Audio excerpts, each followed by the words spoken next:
नमस्कार। आज हम एक बहुत ही खास कहानी पे बात करने वाले हैं। जी। राघव की कहानी। जी। ये हमें मिली स्टोरी विद अलख यूट्यूब चैनल से। कहानी का नाम है राघव, उम्मीद और जीत की कहानी। हाँ, और ये कहानी सच में मतलब हिला देती है। कैसे कोई इतनी गरीबी, इतनी मुश्किलों से निकलकर कुछ बन सकता है। बिल्कुल। तो आज हम इसी कहानी की गहराई में उतरेंगे, जी। समझने की कोशिश करेंगे कि दृढ़ता, उम्मीद और वो जो आत्मविश्वास होता है ना, उसके असली मायने क्या हैं। सही कहा, क्योंकि ये सिर्फ एक सक्सेस स्टोरी नहीं है। ये समझने की बात है कि जब सब कुछ खिलाफ हो, तब भी सपने कैसे बचाए रखें। तो शुरू करते हैं राघव के बचपन से। उत्तर प्रदेश का एक गांव है भिखनपुर। वहां एक बेहद गरीब परिवार में उसका जन्म हुआ। हाँ, हालात ऐसे थे कि माँ दूसरों के घरों में काम करती थीं और पिता ईंट भट्टे पर मजदूरी करते थे। घर के बारे में सोचकर ही अजीब लगता है। मिट्टी का घर, बारिश में छत टपकती थी, सोने के लिए बस एक बोरी। और ऐसी हालत में पढ़ाई का सोचना भी मुश्किल है। लेकिन राघव में ना एक गजब की ललक थी, ज्ञान पाने की इच्छा।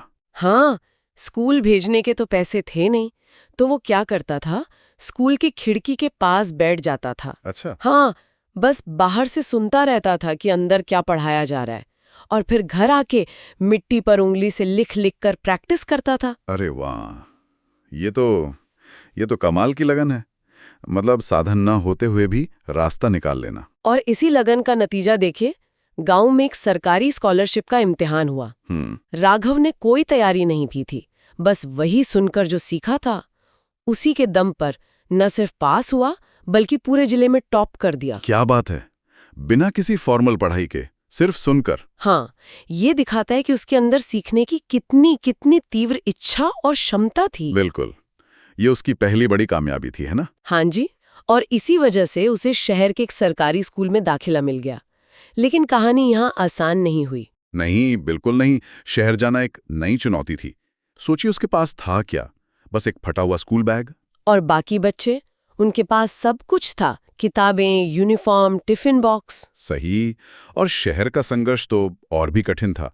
दिन में स्कूल जाता था और शाम को एक होटल में बर्तन धोने का काम करना पड़ता था, पेट पालने के लिए।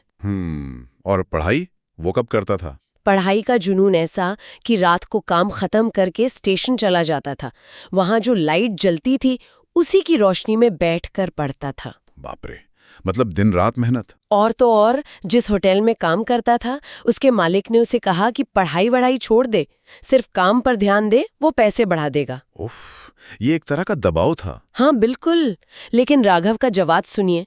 उसने कहा, साहब, भूख बर्दाश्त कर लूंगा, लेकिन अपने सपने वो नहीं छोड़ सकता। क्या बात है, ये हिम्मत कहाँ से आती है? शायद सपनों से ही आती है। खैर, उसने 12वीं भी अच्छे नंबरों से पास की, जिले में दूसरा स्थान मिला। अब सपना था इंजीनियर बनने का, आईआईटी जाने का। आईआईटी? लेकिन उसके लिए तो महंगी कोचिंग चाहिए होती है, और पैसे? पैसे तो थे ही नहीं। तो उसने क्या किया, यूट्यूब का सहारा लिया, साइबर कैफे में जाकर। यूट्यूब से आईआईटी की तैयारी? हाँ, साइबर कैफे वाले को 10 रुपए प्रति घंटा देता था और इंजीनियरिंग के लेक्चर्स देखता था। कई बार तो भूखे पेट ही सो जाता था ताकि वो पैसे बचा सके। ये सुनकर ही रोंगटे खड़े हो जाते हैं। इतनी मेहनत की उसने, लेकिन पहली बार जब जेईई का एग्जाम दिया तो वो फेल हो गया। ओहो। और ये वो वक्त था जब समाज, गांव वाले सब ताने मारने लगे, कहने लगे, अरे बर्तन मांजने वाला लड़का क्या इंजीनियर बनेगा। ये बहुत होता है हमारे समाज में। असफलता पर हौसला बढ़ाने की जगह लोग मजाक उड़ाते हैं। राघव बिल्कुल टूट गया था। उसने खुद को कमरे में बंद कर लिया था। लगा कि सब खत्म हो गया। ऐसे में तो कोई भी हिम्मत हार जाए। लेकिन तभी उसे उसकी माँ की एक चिट्ठी मिली। माँ की चिट्ठी? हाँ, माँ ने लिखा था, बेटा, अगर तू हार गया ना तो समझ ले मैं भी हार जाऊंगी। मेरे लिए तो तेरे सपने ही मेरी उम्मीद है। अरे। बस माँ के ये शब्द उसके लिए पता नहीं क्या थे, जैसे किसी ने उसे फिर से जिंदा कर दिया हो। बिल्कुल, ये शब्द किसी भी दवा से ज्यादा असरदार होते हैं। एक माँ का विश्वास। उसने फिर से तैयारी शुरू की, दोगुनी मेहनत से, रात दिन एक कर दिया। और इस बार उसने कमाल कर दिया। जेईई में ऑल इंडिया रैंक 164 हासिल की। 164? अरे वाह। और उसे आईआईटी बॉम्बे में एडमिशन मिल गया। आईआईटी बॉम्बे, जबरदस्त। पूरे गांव में तो जश्न बन गया होगा। हाँ बिल्कुल, वही लोग जो ताने मारते थे अब गर्व से उसकी मिसाल दे रहे थे। यही होता है, सफलता सब कुछ बदल देती है। लेकिन राघव की कहानी यहाँ खत्म नहीं होती। आईआईटी बॉम्बे से पढ़ने के बाद क्या होता है? अच्छी नौकरी, बड़ा पैकेज, है ना? हाँ हाँ, ज्यादातर लोग तो यही रास्ता चुनते हैं। पर राघव ने ऐसा नहीं किया।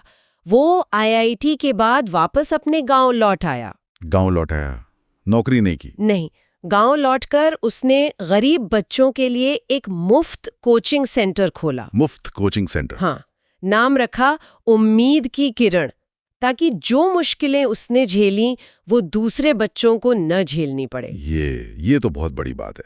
मतलब जहां पहुंचा वहां से वापस आकर दूसरों को उठाना। और आखिर में राघव की एक बात है जो सोचने पर मजबूर करती है। वो कहता है, मैंने गरीबी को नहीं हराया, मैंने खुद को हारा नहीं, और बस वही मेरी असली जीत है। ये बहुत गहरी बात है। मतलब बाहरी हालात शायद ना भी बदलें या बादलें, पर असली लड़ाई तो अपने अंदर चलती है, खुद से हार ना मानना। हाँ, कि परिस्थितियों को दोष देने की बजाय अपने इरादे को मजबूत रखना, शायद यही असली जीत है। बिल्कुल। राघव ने गरीबी को हराया या नहीं, ये बहस का मुद्दा हो सकता है, पर उसने खुद को कभी हारने नहीं दिया, ये पक्का है। तो चलिए आज के लिए इसी विचार के साथ खत्म करते हैं। राघव का ये कहना, मैंने गरीबी को नहीं हराया, मैंने खुद को हारा नहीं, इस पर सोचिएगा जरूर। क्या असली जीत बाहर है या अंदर?